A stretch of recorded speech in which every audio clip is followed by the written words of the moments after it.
Welcome, everyone. My name is Mimi Enright, and I'm the program coordinator for the UC Master Gardener program, and I'm happy to be your host for tonight's webinar. We are part of the Resilient Landscapes Coalition, and we're very excited that you've joined us for our third of our four-part series of webinars where we've been focusing on a different topic each week in the content that we share. Tonight, we have April Owens from the Habitat Corridor Project, who's our presenter, who's going to be talking about the application from a design perspective and plant and material selection perspective based on the topics we talked about in weeks 1 and 2. And next week, our colleague Jennifer Roberts will be presenting on maintenance in the defensible space zone. We'll say, perhaps you've seen the notice, we have a red flag warning starting up on Thursday through Saturday, possible public safety power shutdown. So, these principles are all very timely in terms of the preparedness we all need to be doing in our home environments to be prepared for future fire events. We are, this is a webinar format, so you do not have your audio or your video activated. This webinar is being recorded. You'll be able to find this and the other events from this series and from past events we've done on our YouTube channel. Happy to share those resources of how you can find those in a follow-up email or in the chat during the session. We will be taking questions from the Q&A box only. So please, as you have questions during April's presentation, please feel free to put those in the Q&A box, and we'll have plenty of time for discussion with you all in response to those questions after April finishes up her presentation. And with that, I think April, we could go to the next slide. Sure, I'm sorry, it's not, oh, there we go. Yeah, no worries. So the Resilient Landscapes Coalition, we've been working together as a coalition for approximately 5 years. We are made up of a number of organizations, including Fire Safe Sonoma, Habitat Corridor Project. April is the executive director for Habitat Corridor Project, along with our colleague Jennifer Roberts. Sonoma Ecology Center, Eric Shoes from Sonoma Ecology Center is here tonight, and of course, myself and Jen as well from the UC Master Gardener program here in Sonoma County. We are very proud of our partnership with local fire officials on the outreach that we've done. Always making sure that we're reflecting the latest science in the content that we're sharing with you, and also making sure we're reflecting the lens of our fire professionals and their work in the field, including the County of Sonoma Fire Prevention Division and CAL FIRE and local fire departments. And we are very grateful to the County of Sonoma for funding our educational outreach through the Vegetation Management Grant Program. So just want to acknowledge and honor them for their support and our being able to offer this educational outreach to our community for free. And with that, I'm going to turn it over to our colleague April to step through her presentation tonight. Thank you, Mimi.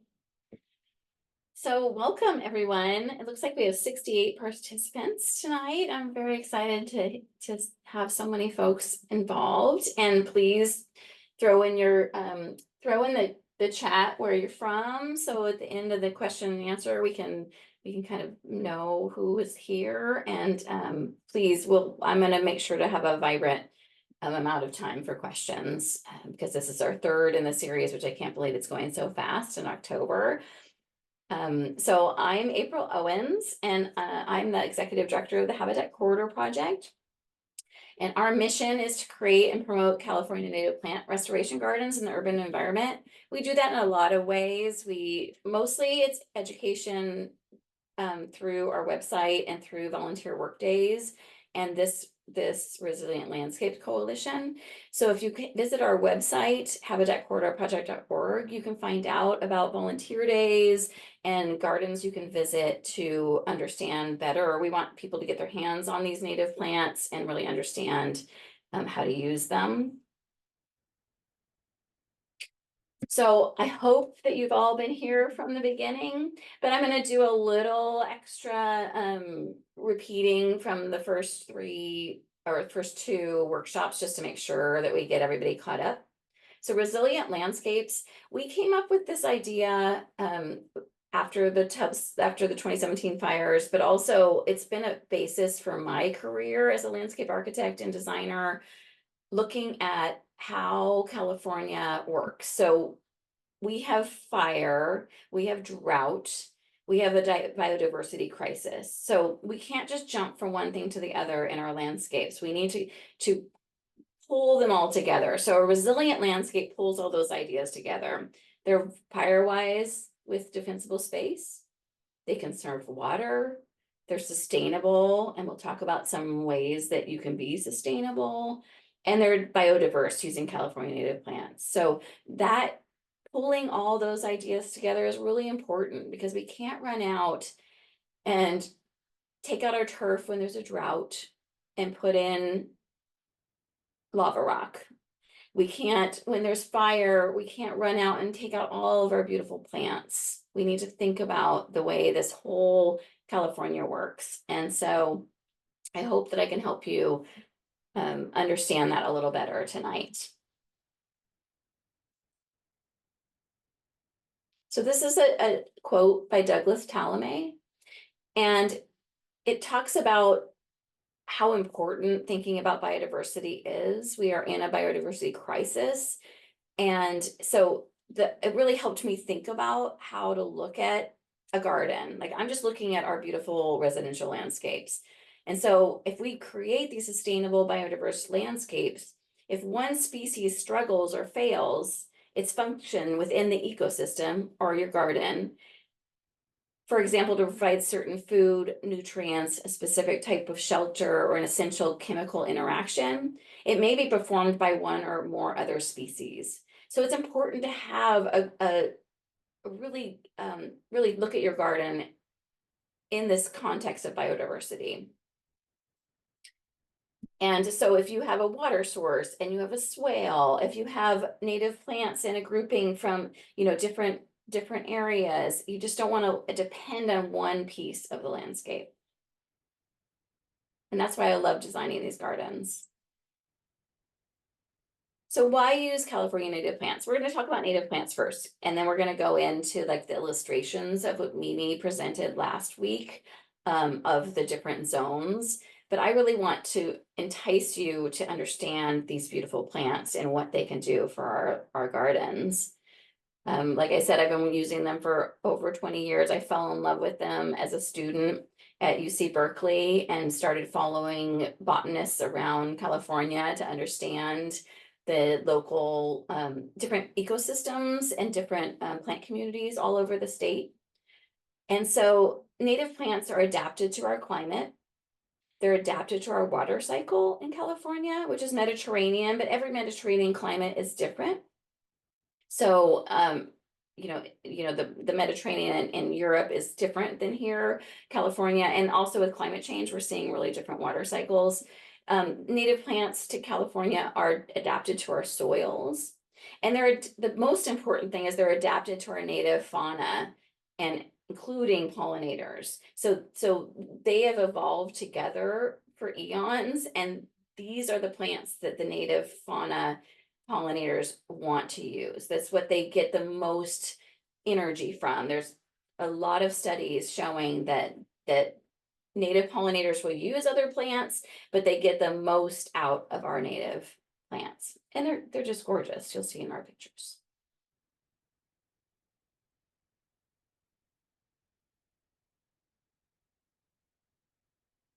So I'm going to do a recap of last week's talk and from Mimi, and talk about these zones. And then we're going to get back into some native plants, because that's kind of my thing. But my design company has been doing a lot of rebuilds since 2017. So we've had the opportunity to play around with this zone 0 and make it beautiful. And I feel like that has really brought to our Resilient Landscapes Coalition a lot of ideas and images. So you don't feel like with the zone 0, like we really shouldn't have any plant material or anything that is going to be fire, be ignitable.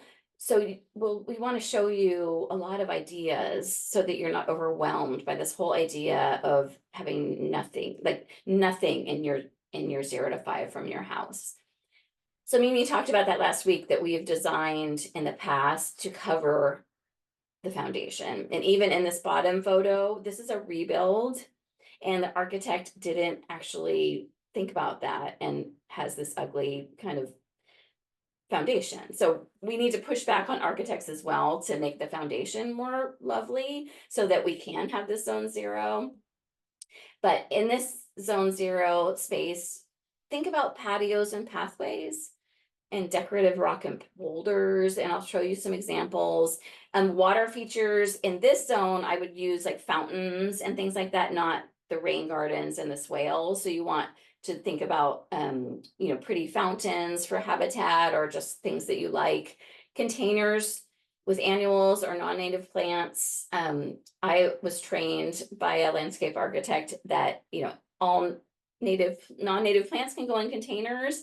And so my brand for our company has always been 100% natives with containers with non-native plants, or non-native plants can be in the vegetable garden. But I know that we'll talk about that later, but there's a percentage of plants that we recommend. I'm just lucky enough to really lean on 100% native plants because I love them. So I just want to give you a couple of tips, so this top picture, and we'll be sending out these slides, so you don't have to take a bunch of notes. You'll get all these tips. But the top photo is a material called Trinity 1.5-inch pebble with bluestone pavers set in it on top of a compacted base rock. So we don't use landscape fabric. We use a couple inches of compacted base rock, and then we put what we call the pretty rock on top. So the compacted base rock is inexpensive material. It keeps the weeds down, but it doesn't burden the next person that owns your house, or the person that owns your house in 50 years by pulling up that horrible landscape fabric that we've all had to deal with. And it is permeable. And it helps the soil below. So when you pull up landscape fabric, you see this dead soil. But with this situation where we compact the base rock and then put the pebble on top, there actually is still an interaction with the soil below and the surface. And then to the right in this top photo, you can see a little bit of drain rock, a small drain rock. So that's an inexpensive, it's a whole parking court right here beside this photo, but it's just a nice blend of different materials that you can use in that zone. The bottom photo, we just added in a little bit of cobble, so just to make it more creative and interesting. And then some of the plants outside of that 5 foot, and this one is Salvia sonamensis, which is a lovely flowering sage, which is just a wonderful plant in the landscape. But we'll talk about a little bit more about plants. And what's nice, there's a deck here in the top photo, and then they put a step of concrete, and then so it's really thinking about like what's happening in your defensible space, zone 0.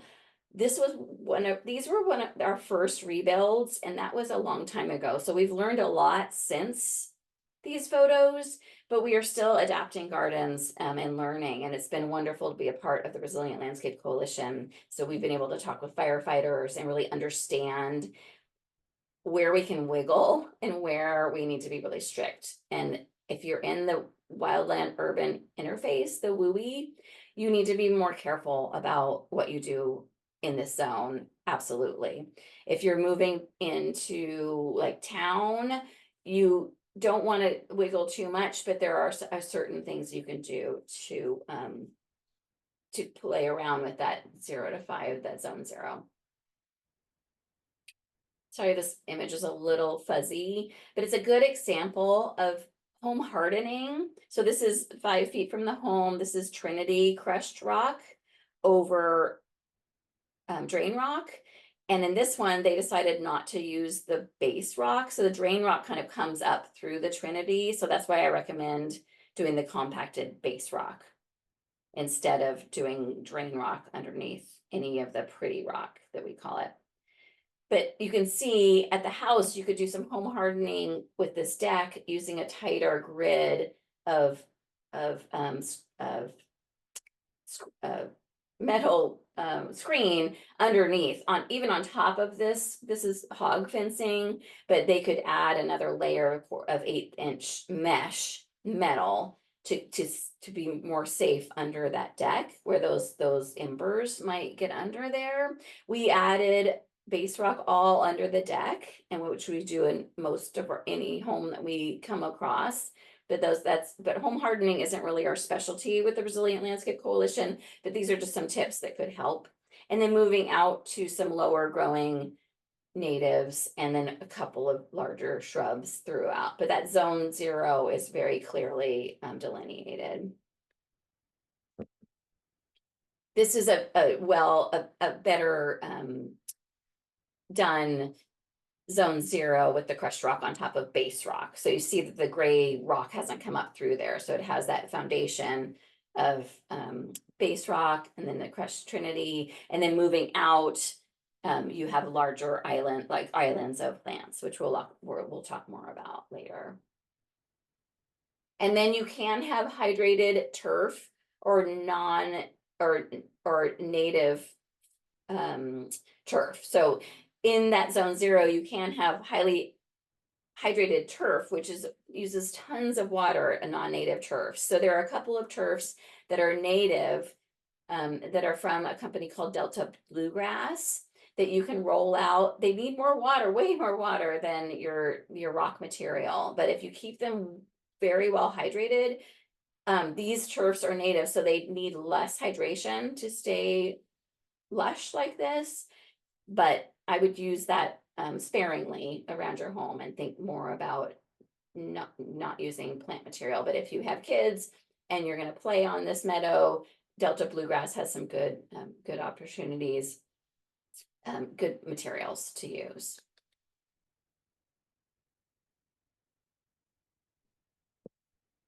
So moving into zone 1, Mimi talked about that we had to go backwards to zone 0, but it makes sense because zone 0 is 0, like no plant material pretty much.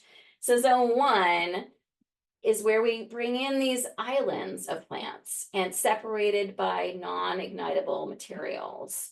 So, and then in the plant islands, you can have mulch to keep the plants hydrated, but you really want to shoot for a full cover of that space. So you really want to think about your plants covering the whole island, but oftentimes when you first put it in, there might be a little bit of arbor mulch, which is what we recommend on the ground. But this is a good example of having a full coverage of a ground cover in this island to the right.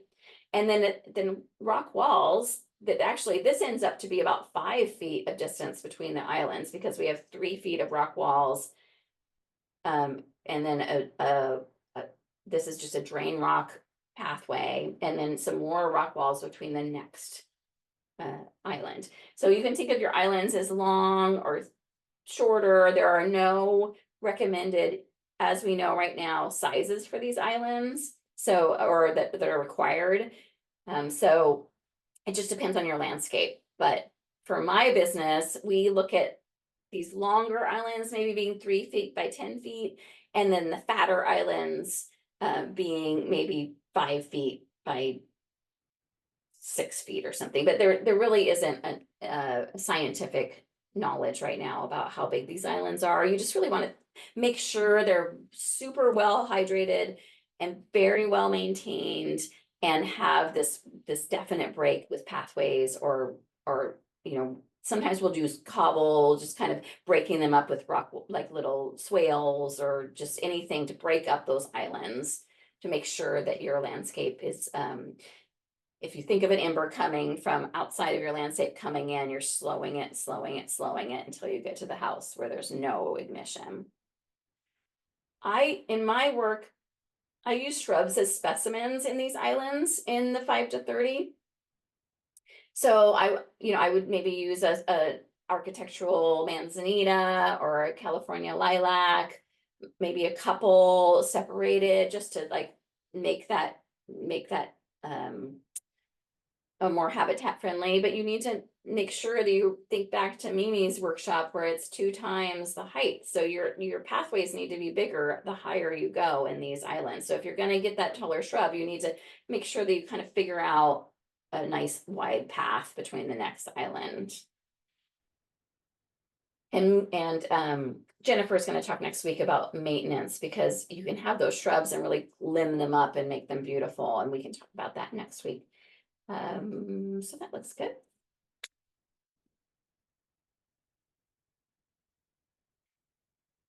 So in this zone, the 5 to 30, a lot of us live in town. This is right near my house. So you want to think about, like, even, even an extended zone, but like the 5 to 30 might be right up to your neighbor's house, or it might be right outside this. This is a little, this is a housing community that we did with condos, and this is their island.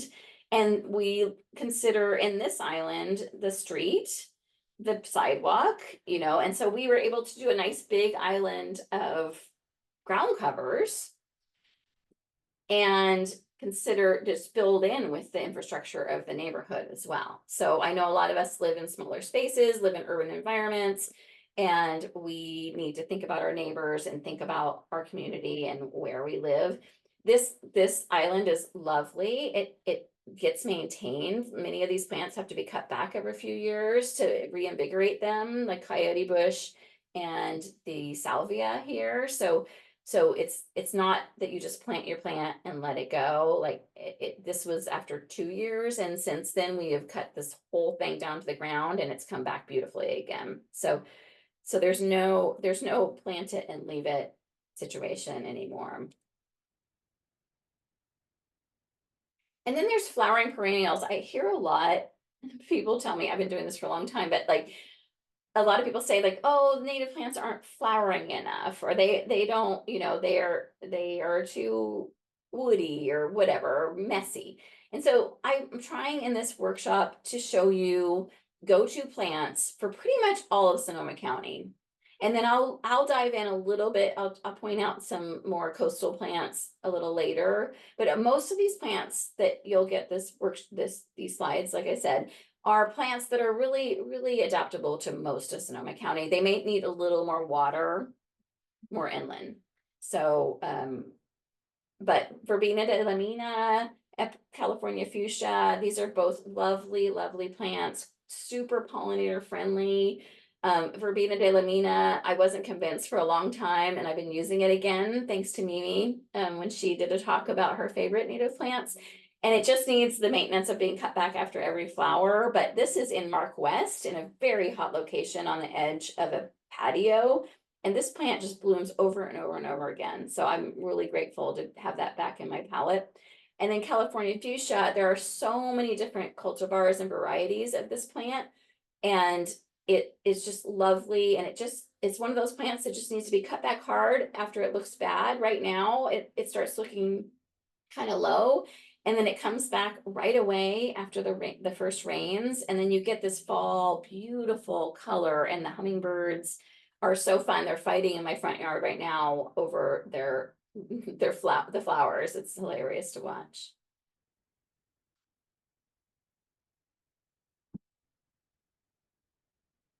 So people ask, what do we use between the islands in the 5 to 30? And there's just so many options. Like I said before, there's inexpensive options like the drain rock, or some of our clients just leave the base rock.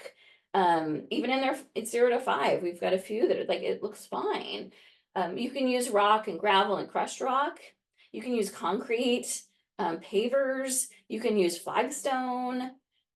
There's all kinds of options, and I highly recommend, when you're doing your landscape in the 5 to 30, 0 to 5 and 5 to 30, go to a local materials yard and just walk around and see what you like. And like I said, that's the pretty rock, and then underneath it you have that base rock. You're going to get weeds come in on top, but you're not going to have them come up from the bottom. And then this mowed California native grasses, this red fescue or bent grass, like that turf that I was talking to you about, or you can buy plugs of these grasses. So, there's a lot of native grasses that are meadow grasses that can go in between these islands and be more maintained to create those breaks. Or if you just have naughty non-native grasses and you live, in that kind of space, you can just mow your grasses to less than 4 inches as breaks in these islands. I just wanted to give you an example of a smaller landscape. If we were in person, I would ask you what you would do with this picture, but I'll answer it for you. You're welcome to put it in the chat. But knowing what we know for the last 3 weeks, this hedge would come out, and then we have some infrastructure. We have these pathways already there, and then this lawn we sheet mulched, which is just adding cardboard and then a little bit of compost, and then arbor mulch, which you'll hear over and over in all of our charts. It's called composted arbor mulch. Composted arbor mulch is really what we recommend. You can get it from a materials yard. You really can't get it from Home Depot or anywhere like that, but that's the product, and you can get it bagged at materials yards as well. Composted arbor mulch. But we'd add that on top. We'd leave it for a couple months and hydrate it a little bit. And then you end up with this surface like this. And so we added a little patio in the front and maintained those pathways. And then this was planting day. And then on the right, this is less than a year later, this beautiful landscape that's the people are so happy to use and enjoy, versus the lawn, which brought no pollinators. They see bumblebees and wonderful hummingbirds, and it's just lovely. So zone 2, the 30 to 100 feet from your landscape, this is a better opportunity to get a little wilder. So you can, I don't measure, in this 30 to 100, I don't go around and measure, like my shrubs are 6 feet tall, and so I'm gonna have a 12-foot pathway. It really is your opportunity to have a little more freedom, especially if you're not in the WUI and really worried, like super worried about fire. You can have an opportunity for these bigger islands with more variety and taller plants and more shrubs.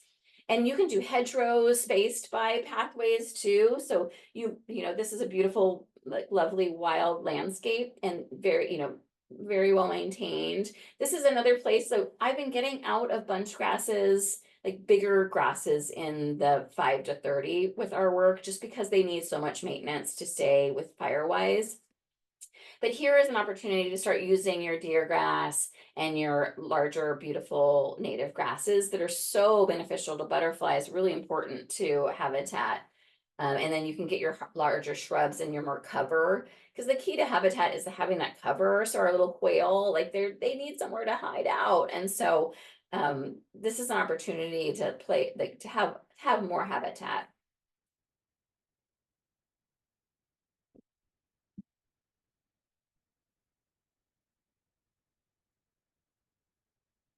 This is a great photo because it shows a different way, like viewing back on the house from the landscape 100 feet away. So here we put in these rock walls that were from the site. This site, Bennett Ridge, was a place where we did a lot of rebuilds, and like you dug a hole and there was a giant boulder. And so we were able to, for not too much, only labor cost, build these walls, these 3-foot walls, to break up these larger islands, these long islands. And you can see in the background, as you move towards the home, there's these larger shrub islands, and then there's deer grass, and you'll see this in the swale photo.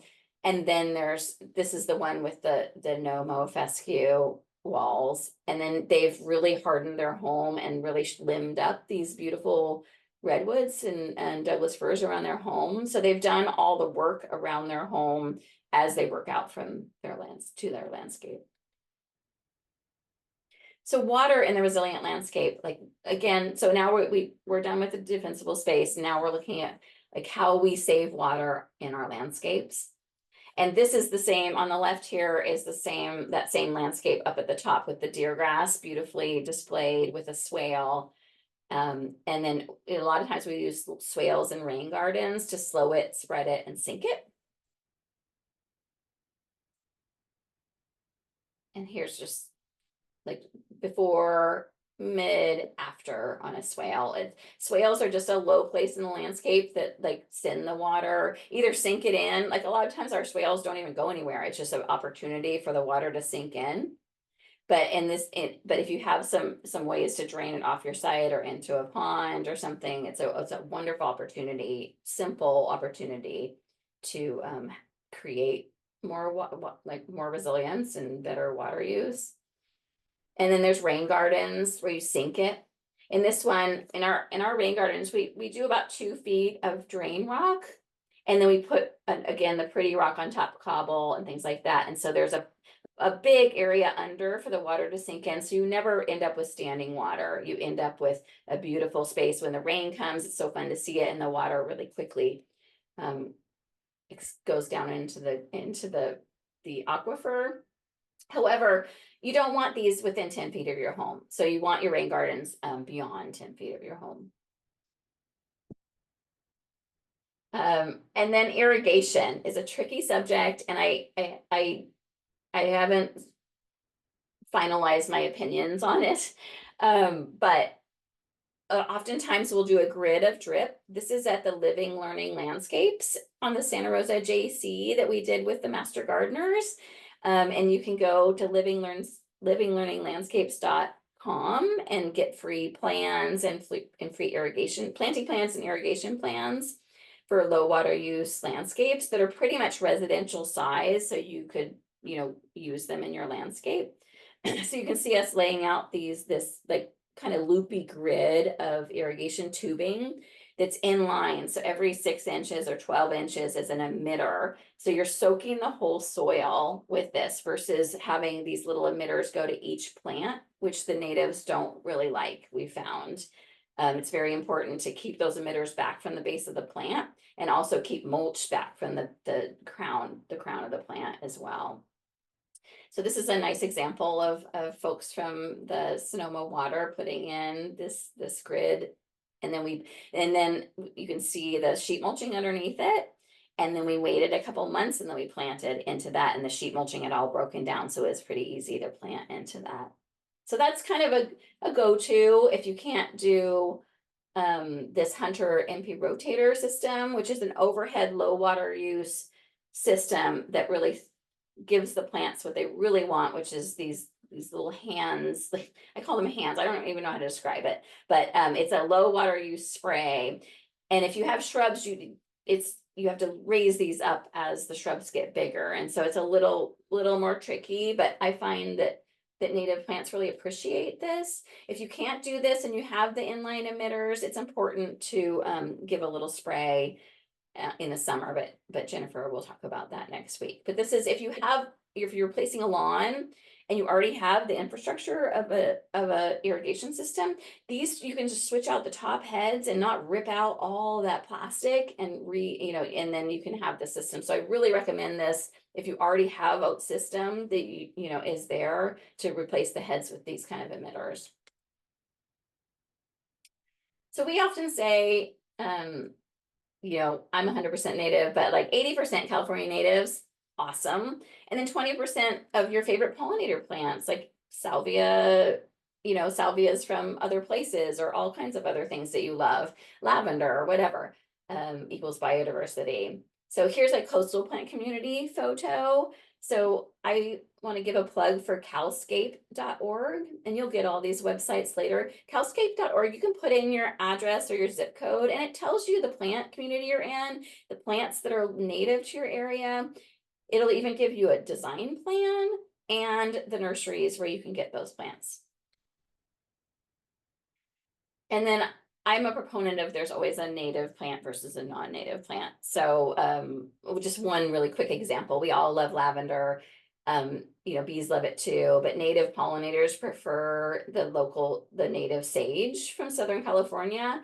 So, that is just a great example of this amazing salvia that is like, do you walk by it and you just touch it and it smells like California to me, and you walk by lavender and it smells like somewhere else. Here are some great plants it's just like a go-to for all of you. If you want to just start small with a native plant island somewhere on your landscape, maybe, 30 to 100, 5 to 30, start with like a little like 5 foot by 6 foot little space separated by some hardscape. These are plants that are amazing for biodiversity and habitat, easy to use, tolerate irrigation. I mean, that can be a trick with irrigation with California natives. And like this bottom plant, the coffee berry, is just, when it's blooming, these little tiny white flowers that you won't even see there, it's just covered in pollinators. Super fun to watch. So what I love about these gardens is that they're beautiful plants, but if you look closer, you're gonna see so much more. And it's just a delight to all of our clients to see all the little pollinators on there. And I don't know all their names, but they're lovely and wonderful. And I love seeing them coming through the garden. And finally, some tips that are really easy tips that we don't really think about. I think I used to be a plant collector, and I didn't think, oh, I need a lot, like more than one. So you go to the nursery and you're like, oh, I love this plant. But it's great to have larger groupings of plants. So if you go and you're like, I love this plant, like maybe by 3. And then having many types of flowers is really important. So that you get all kinds of different pollinators in your garden. Think about like flowering at different times. And you don't have to think too deeply about this if you just use native plants. I think this is just like some extra tips. But if you go native and go with more than 3, you're going to see, I promise you, a greater diversity of wildlife in your landscape. You want to have plants that provide both nectar and pollen sources, and like using milkweed and monarchs as an example. Like, you don't just plant milkweed in your garden, you have to have these nectar and pollen sources for the monarchs, caterpillars, and butterflies. So I think we don't want to just run out and just plant milkweed, and definitely not just one milkweed. You need a bunch of them.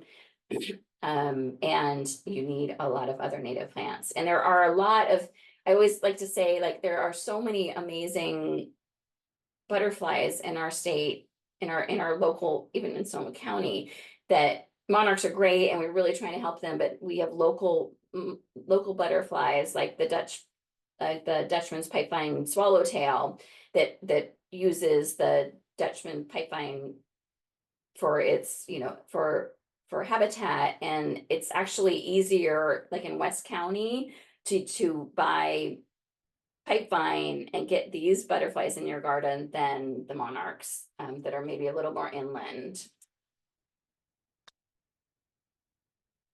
And I just want to say thank you. This was a swallowtail that ended up in one of our gardens down at the Center for the Arts. And then, all these pollinators are really fun to watch. I spent most of my career focusing on the plants, and now I'm just super excited to enjoy who lives there. Here are some wonderful websites to go to learn more. And finally, our people asked me to say that we will send out an email with a video recording, PowerPoint slides, and a post-workshop survey that really helps us understand what we have another grant cycle for next year, and we want to improve what we are offering to you all and really give you what you need. And so even what you want more, like you came to this workshop and you did this series, like what do you want to learn next year? What can we offer you more in the future? Thanks, everyone. Thank you, April. Great Thank job. you. And we have a number of questions that have been entered in the Q&A. I've tried to capture a few of the comments that were being made in the chat, but if you have additional questions, if you could add those in the Q&A section, that really helps us manage your questions and help get you more information. And Eric and Jennifer and April and I will do our best to answer all your questions. I wanted to highlight for you, April, there's several Doug Tallamy fans already. I'm sure. which is great. His talk is sold out for Berkeley, so oh Oh, well. great. He's going to be speaking at 2 locations in the Bay Area, I think in November, and it's definitely worth the visit if you can get a ticket. They're And sold out. then we have folks from all over Sonoma County, Oh, from great. near me, northeast of Cloverdale, in the hills northeast of Cloverdale, to Santa Rosa, to lots of folks in West County, and lots of folks from outside of Sonoma County, both coastal and other climates. So a wonderful representation of folks on the webinar tonight. So I think I'll start with maybe I'll start with the question from Mike Leroy, who's asking about we have water barrels in the 0 to 5 foot zone. They are raised on cinder blocks with gaps in between. Since the barrels are cylindrical, there are gaps vertically. They are on gravel with wooden sides. What can we do to make them more fire safe? I certainly will say you're going to want to be really vigilant about their maintenance, especially during fire season, Mike, to make sure. It sounds like a perfect opportunity for leaf debris to get in between those vertical gaps, and maybe around the cinder blocks. So I think you just want to be super vigilant about your maintenance to keep the area cleaned up, to keep any debris cleaned up during fire season. I don't know if there's like specific hardening recommendations. You might want to look maybe at some home hardening recommendations. We don't really have expertise in home hardening, and unfortunately, we love to have fire officials on our panels, but we don't have one tonight. Mike, if you want to come to our session with Jen, hopefully we'll have a fire official there who may be able to talk more about some home hardening suggestions you can do to make those more safe, whether it's that 1/8" metal mesh that April talked about that might help keep debris out, or I don't know, April and Eric, if you have any other thoughts. That's so interesting. I don't want to overtalk, but like that's so interesting. Because now I'm thinking about all of the blue barrels that are all over the place. I feel for you, Mike, because we've been installing cisterns in the 0 to 5 for a while. And we recommend that you move your recycling and your plastic and all those things away from your home. So I wonder if there's a way to pipe it outside of the 0 to 5, and thinking in the future, not right now, but it would be probably better to do that. And Eric or Jen, any observations or thoughts for? Yeah, I was just curious about what had wooden sides. Was that the gravel kind of So it sounds boundaries, like or? they're on cinder blocks, the barrels are cylindrical, they're on gravel with wooden sides, so there must be some wooden sides maybe on the barrels, which is kind of surprising me. I think they're typically plastic, but I don't know if Mike, if you want to add any more perspective on that in the Q&A, we can try to reflect on that. But I think regardless, yeah, I mean, you kind of covered it. Regardless, that's a flammable material, so if you can, as April was saying, getting a little distance outside of your 5 foot zone for sure. Sounds great. Okay, next question, and this came up in the chat as well, April, is some folks who'd love to learn more about lawn alternatives. In this case, the individual states native plants are wonderful. However, I need to be able to rake or blow leaves over a large area that was lawn. It's not possible to neatly clean up large amounts of leaves that fall in around many of the native type plants.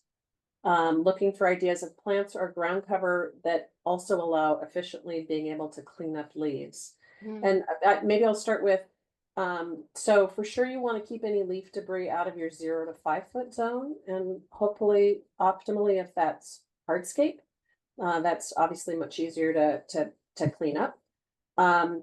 Leaf debris is okay in your 5 to 30 and your 30 to 100.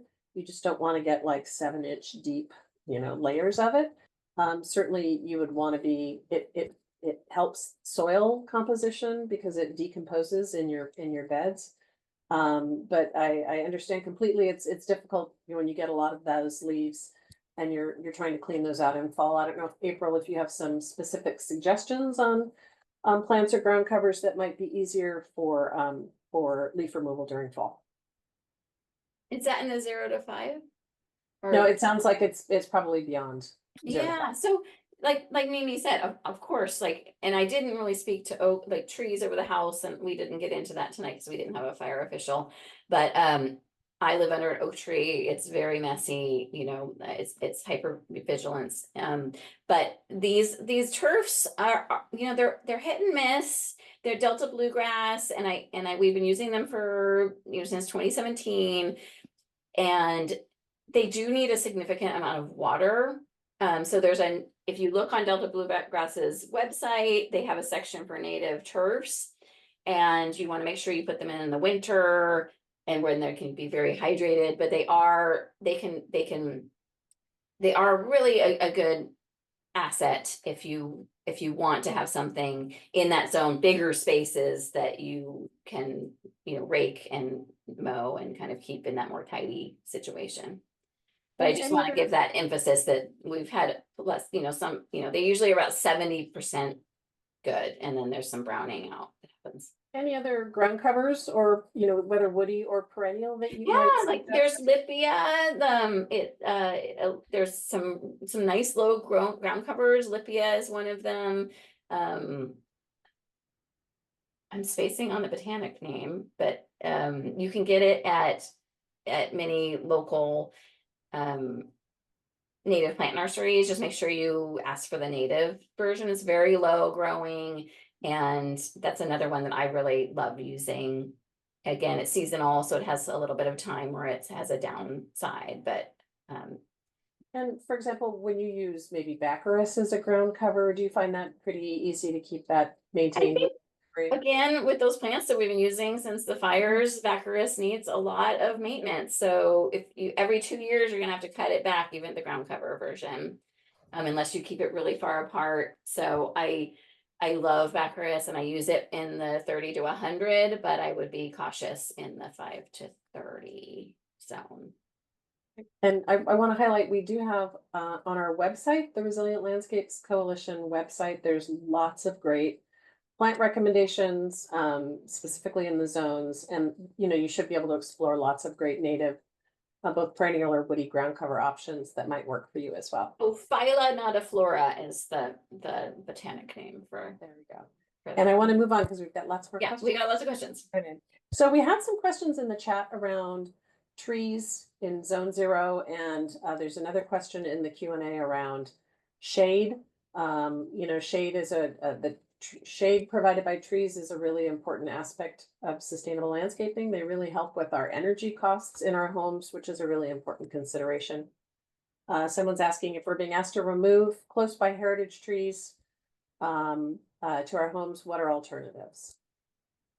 We are not asking you to remove your trees. The only people that will do that is your insurance agency. We advocate for keeping your heritage trees and keeping your oaks, but being hyper vigilant and keeping the leaf litter down, keeping their limbs 6 feet above your home, and kind of thinking of that bubble, that 5-foot bubble around your home. And if there's a tree, you know, a tree within that 5 foot, I would fight for it. You just have to, you know, like a lot of us live in oak woodlands, and we might have a tree growing within 5 feet of our homes, which I do, and you just have to be hyper vigilant to keep it.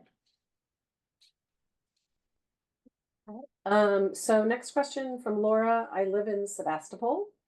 I want to add areas with crushed rock, but I was told I have to put hardware cloth to keep gophers out. Do you have any experience with installations being affected because of gophers? I would put 3 to 4 inches of base rock and top it with 2 inches of crushed rock. What are your experience with gophers with that hardscape installation, April? Gophers are a pain in the butt, and there's just we have to live in a balance with them, especially in Sebastopol, Jennifer, right? But I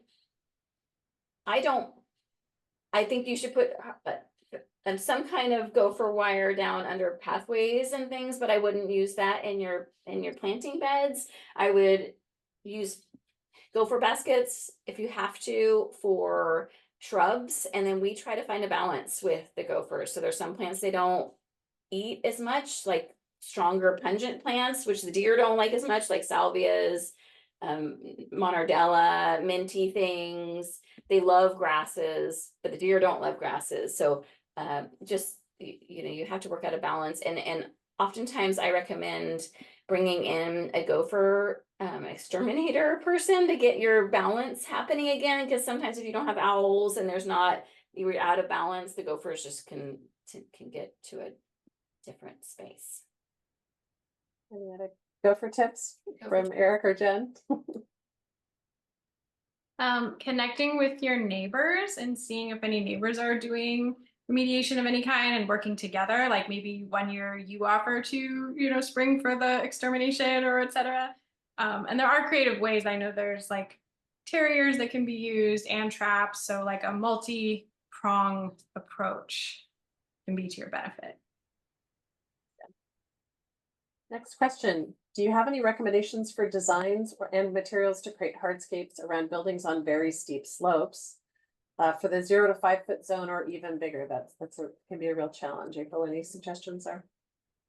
Yeah, we're working on a project right now that's on a very steep slope, and we're doing the 0 to 5 just with the base rock and not with the pretty pebble or anything. And then we're building little like kind of terraces, like very short terraces every 8 to 10 feet to kind of hold that in.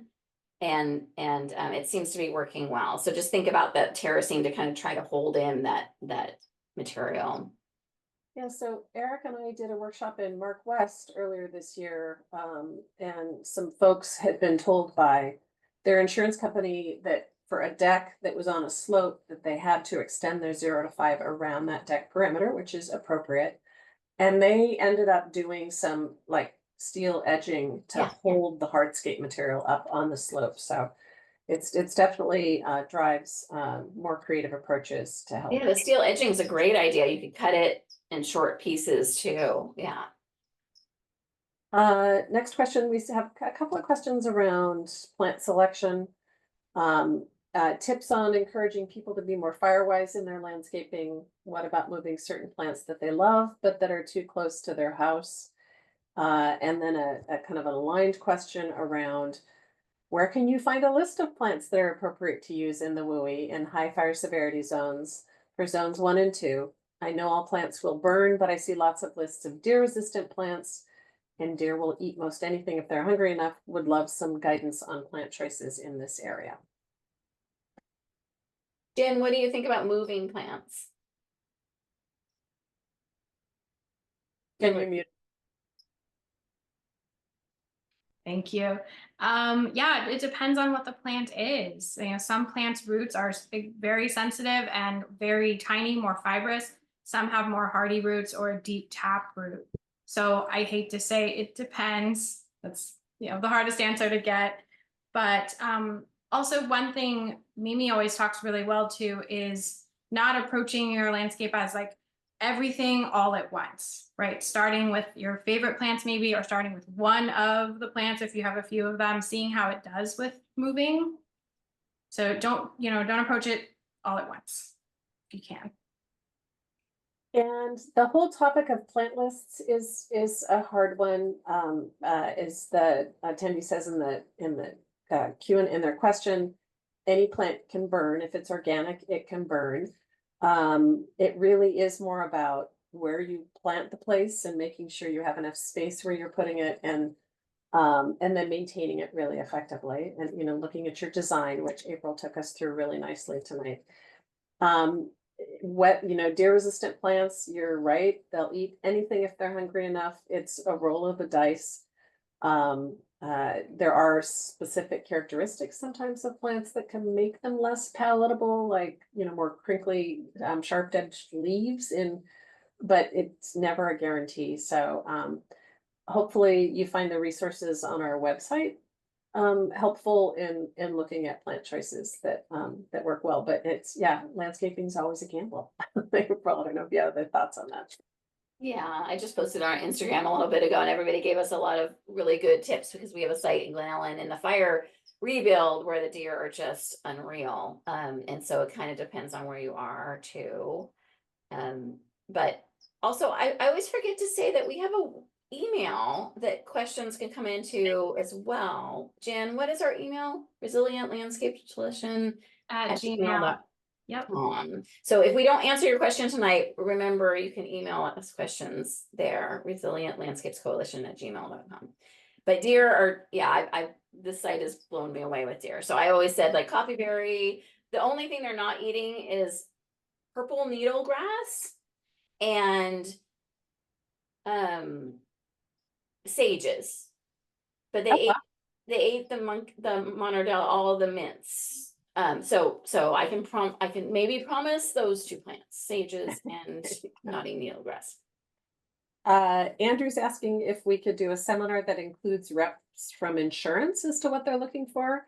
Great first suggestion for us. I know Fire Safe Sonoma has done some workshops around in that regard, and great suggestion for us, Andrew, for considering. We're grateful we got another round of funding from the County of Sonoma Vegetation Management Fund for next year. So great suggestion, and we'll consider that for events that we're doing next year. Malia asks, what's the resource that was shared that where we could develop plans for a native landscape? It was mentioned on the slide with 80% native and 20% pollinator effect. I don't know if that was your living learning landscapes. It reference? is living learning landscapes, and there was a note that there might be an issue with it. So head on over to our Habitat Corridor Project.org, and we will there's free plans there, and we'll see what's going on with that website. That's a project that we did a long time ago, and the plans are still relevant. So we'll look into that, but keep on our website. Yeah, we had an issue with the link, but it's fixed now. So the one in the chat is good to go. Great, thank you. Thanks, Eric. So Barbara and Kim are both asking some similar veined questions around my 2-story wall looks so bare without foundation bushes. What do you suggest? Murals? And Kim says, after removing front hedges, we are now trying to hide utilities and foundation walls in the 0 to 5. So any suggestions for folks from a design perspective, April? Super tricky. I love wayfair.com.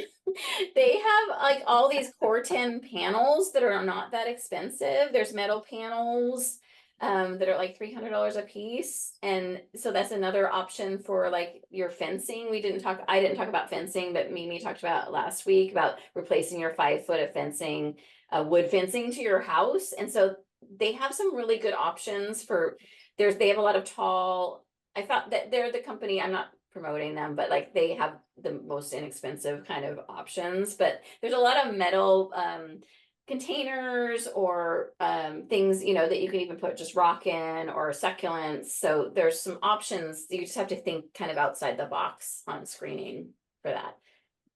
I'm actually going to purchase some of their panels to play around with here to see how that goes, but I feel like they're really reasonable. And it really is a shift away for us from a design perspective, because, foundation shrubs have traditionally been the way to go, but I think we're going to be seeing a lot more creativity, as we're all moving to adapt our landscapes to be more fire prepared. So we'll keep sharing pictures and tips as we come across them on our work. Beth is asking, what about using vinca on a shady side of the house? I will say, once you've got it, you're never going to get rid of it. I've got it on the property I live on, and I'm constantly pulling it out. I don't think it offers any habitat value. It's certainly not native. I don't know if you have any tips, April, for shady ground covers. Yeah, I would be careful. I'm looking out my window at this ivy fence because I live in an urban environment and I'm just dying to get rid of it, but I can't get to it yet. But vinca is a typical kind of non-native, the invasive plants .org. Council, the Invasive Plants Council. Yeah, invasive. Thank you, Eric. Listed as an invasive plant. So I hope you can't even buy it anywhere, but maybe you can. But you want to get away from those kind of plants. And there's a if you like, again, with calscape.org, looking at different, depending on how far away it is from your house, like a shady zone could be the native grape. We have native clematis. We have a lot of native shrubs, and like I talked about, the pipevine swallowtail. loves the Dutchman's pipe vine, which is a wonderful shady vine that you can use. So there's options. We just really want to help you get away from like Mimi said, like same with landscape fabric, like you're handing this down to the next generation of people that are on your site. Eric, it sounds like you want to say something about it. Just it's really hard to get rid of, like you're saying, and from an ecological perspective, it fills in a lot of the areas that you might have native herbaceous ground cover coming in. So not only is it just there and not offering much, it's actively taking away opportunities from our native species. Not a fan. Okay, another comment question. Last week, there was mention about parts of redwood trees being somewhat fire resistant. We have redwoods that have lots of their droppings below them. Can that be used as mulch or moved to use in other parts of the garden, or should it just be removed? April, do you want to comment on that? I mean, I think we talked about that a little bit last week. So then, and Eric can speak to this too, like the ecology of redwood trees is that they build up this leafy duff under them to support them. But in our planted landscape, what we've heard from firefighters is that you still need to have 2 inches or less during fire season, around, especially in that 0 to 100 feet or 5 to 100 feet. And so you can use it in other areas. It's a really good mulch, and it doesn't really break down that much because that's what redwoods do. Like I feel like they're super resilient in their duff, and they it's part of their ecology. But you can definitely use it in other places in your landscape. Eric, does that thing? Yeah, a few last questions in our wrap up. Jeff says, I have a porch attached to the front of the house. Is the porch considered part of the zone 0? So Jeff, if it's a wood deck, absolutely. Your zone 0 extends around wood decks attached to your home. If it's concrete, great. Or if it's hardscape, that's great. That's part of your zone 0 solution from a hardscape perspective. So hope that helps with that. And then Shigeo had some great recommendations, April, for some great native plants that work well in shade at their house, including yerba buena and woodland strawberry. So thanks so much for those suggestions, Shigeo. And then we have a question. We have this idea of reusing bathroom or kitchen tiles as possible hardscape mosaic design. Would that be toxic? What about stopping weeds? What about the use of crushed or broken tiles or whole? I don't know if you have any thoughts on that, April. I mean, you could always use that idea with the broken or the base rock, like thanks, Shigeo. He's we've worked with him before, so I love that idea. I love yerba buena. I just think of that base, like you could do the base rock and then you could play around with all those things. I don't see them as toxic, or just make sure you have your base underneath so the weeds don't all come through and you get a mess happening. Excellent. So the last comment that I see in the chat is around, it would be great to have lists of recommended landscapers and contractors. I have contacted people looking for fire-safe, defensible space changes, replants, and fences, and many are not aware of options and best practices. I will say part of our funded work from the County of Sonoma is trying to reach landscape professionals with this content here. There's lots more work to be done. There are like landscape professional associations, like the California Landscape Contractors Association or the Association for Professional Landscape Designers, that I believe do. I know Association for Professional Landscape Designers does educational outreach for their members on these topics, but you're absolutely right. There's lots more work to be done to spread the word, and we're certainly trying to do the best. We haven't gotten to the place where we have lists available of folks, but certainly is hopefully something that is available in the future. I don't know if April or Eric or Jennifer, if you have any other thoughts on that. I just wanted to mention that calscape.org, Jennifer and I have been through their program with the Native Plant Society. The California Native Plant Society has a professional landscape certification for working with natives, and they do have part of it is to be fire wise, and so they have lists on their vetted lists on their website, calscape.org, for people to reach out to as well. Great, and Marcia listed that APLD, or Association of Professional Landscape Designers, has offered a fire symposium to members in the past. So the word is getting out. There's lots more work to do, but hopefully it will all improve in the future. And then Eric, your comment, Jeanette asked about, can you talk about woody plants? It was mentioned a lot previously. Do you have some context for that? That was exactly what was said above in the chat. I think just April was speaking to avoiding woody plants or letting plants get woody. So maybe she wants to just expand on that a little bit more. Well, for sure, I'd say come next week to Jen's. Yes, Jennifer is going to talk about that next week. I don't need to talk about it this week. That's Yeah, a great Perfect. segue. have to come next week. Jen's going to talk about maintenance in the defensible space at our final, our fourth in this series of 4 workshops next Tuesday. Hope we'll see many of you there, and she'll talk very specifically about recommending pruning practices and maintenance practices in the home landscape. And with that, I think we're a wrap. Thank you all for joining us tonight, and hope you will do the survey and look for an email from us with all the links and the information that we shared. And we hope to see many of you next week. Thank you, Mimi, for emceeing. Yeah. And thank you. Yeah, You did a great job. Thank Thank you, all. interpreters. Thank you, interpreters. Yeah, wonderful job. Thanks, everybody. Bye. Good night. Yeah, Good night, thanks for joining all. everybody. Okay. Adios.